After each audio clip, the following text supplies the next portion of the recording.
You're welcome to another edition of our special live podcast at Lagos Tech Fest, powered by Africa Tech Radio.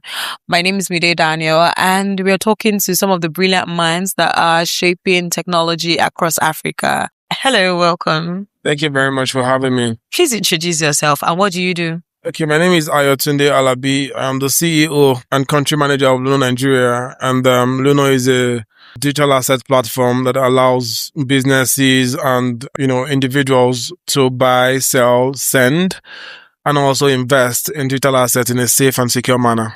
Thank you. So Luno is the platinum sponsor of Lagos Tech Fest. That's correct. Why? Oh well, we've done this I think for a number of years now.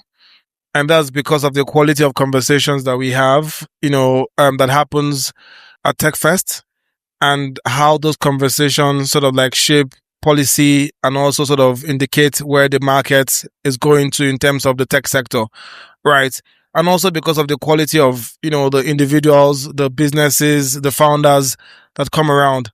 We've been able to, secure interesting partnerships from past events, and also the opportunity, which is more important, the opportunity to be able to learn from our customers directly what they like about us, and then where we can improve upon as well. So that's why we've sort of taken the initiative to platinum sponsor, an event like this because of the numerous benefits that we sort of derive from it. Oh, amazing. Did you speak on a panel session? Yes, I delivered the keynote speech and also the panel. I had a panel session. Yeah. Amazing. So what was the conversation on the panel session? All right. It was, mostly about understanding what the players are currently doing to ensure compliance, transparency, security and safety across what we build and the solutions we deliver to customers. Also, it was about looking to the future and determining or taking a view, as to what we think the future would look like from a payment perspective as well. So what's the key takeaway for you from the panel sessions? Oh, well, it's interesting to understand that the sector that was once fingered as the bad egg is now what is going to lead the sort of like revolution of the financial industry, right? Our goal, from a Luno perspective, is to upgrade the world into a better financial system. And I'm happy that a number of other players are also leveraging on the, obviously, blockchain technology and looking at it to sort of like drive, seamless payments, cross-border remittances, and multiple use cases across, different spheres of industries, basically. Thank you very much. Can you tell me more about Luno and the problem that you're trying to solve?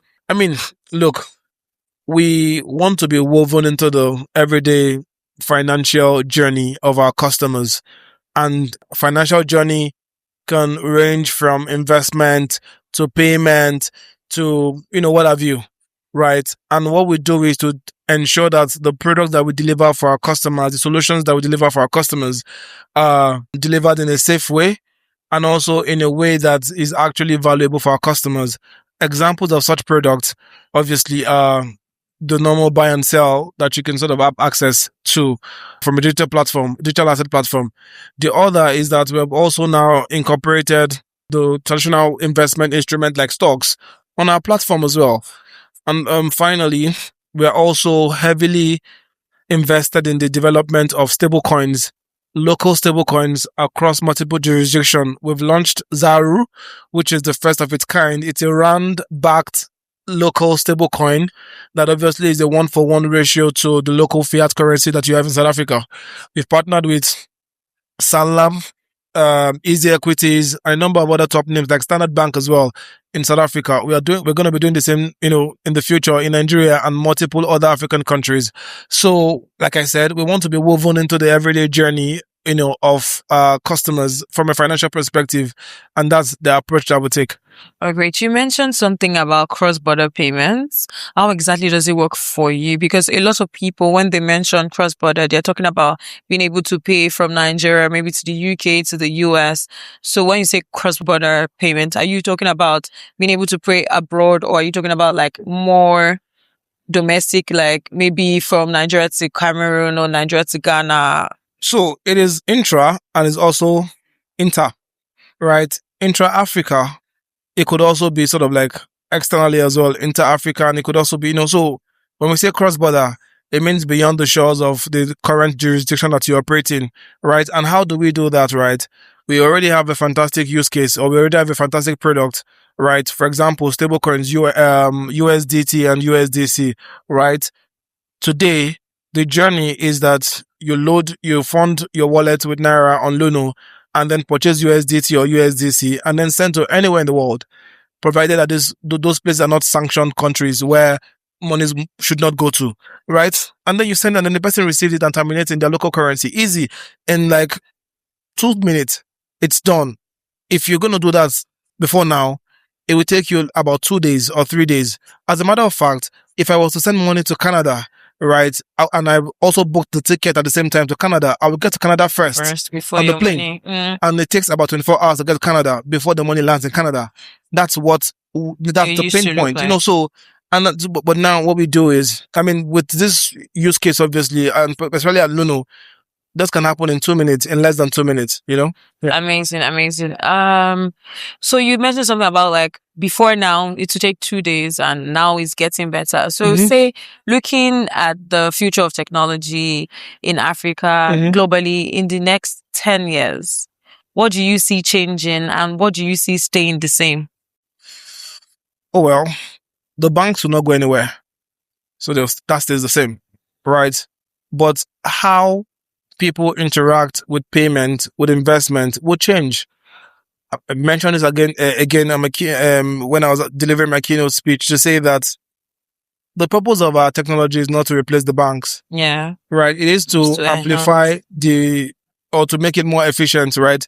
So it is a bridge between traditional finance and what it is today, at this point in time. So the banks would remain, obviously, but they would definitely be the institution that the success of this would depend on. And I think that's how to look at it, right? The banks are the banks. They will always remain where they are. But obviously, payments, investments will take a different, approach and journey. Yeah. So looking at the global innovation, this is like on a lighter note, looking at innovation globally, are there any innovations or ideas or apps or tech that you admire and you're like, oh, I wish I had this idea first? Oh, well, I wanted to be a bit cheeky until you said the last point, which is I wish I had, because I have the one I like, which is Luno, obviously. But anyways, on lighter note, I think, yeah, a number of things that I wish that, at least is available to Nigerians, that are interesting apps. For example, Uber Eats. It's available in South Africa. You can order anything and then they deliver it, in less than 5 minutes. That's, a good app. We have Uber, but not in the way that it's being used. So, yeah, I think a number of other things, for example, there's an app that helps you scan a food item that determines whether it is good for you or not. Because of the way that we sort of do our food here in Nigeria, we're not able to scan the barcode to see what the nutritional, benefits would be. So, those kinds of things. Yeah. But yeah, definitely. Okay. So finally, looking at the future of tech in Africa and Nigeria, what are you most excited for? Okay. Yeah. Well, I think that I'm excited about that every time I come to events like this, I still see hungry founders trying to be at the forefront of, innovation, despite sometimes the environment, right? So the Nigerian tech story is one that we should be proud of, because regardless of everything, or regardless of any excuse that we could have sort of presented, you still find founders that continue to build against all odds. We've seen the likes of MoneyPoint, Furtherwave, Paystack, all these people built in Nigeria using the resources available in Nigeria. They didn't go abroad to build it. And that's the kind of thing that we want to encourage. I think it excites me really.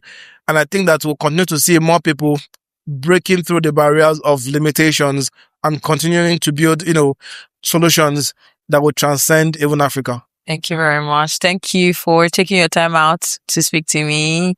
And thank you for joining our special live podcast at Thank you Lagos very Tech much for having me. Fest, powered by Africa Tech Radio. Please make sure you listen to the podcast, like, share, and subscribe to Africa Tech Radio. Bye.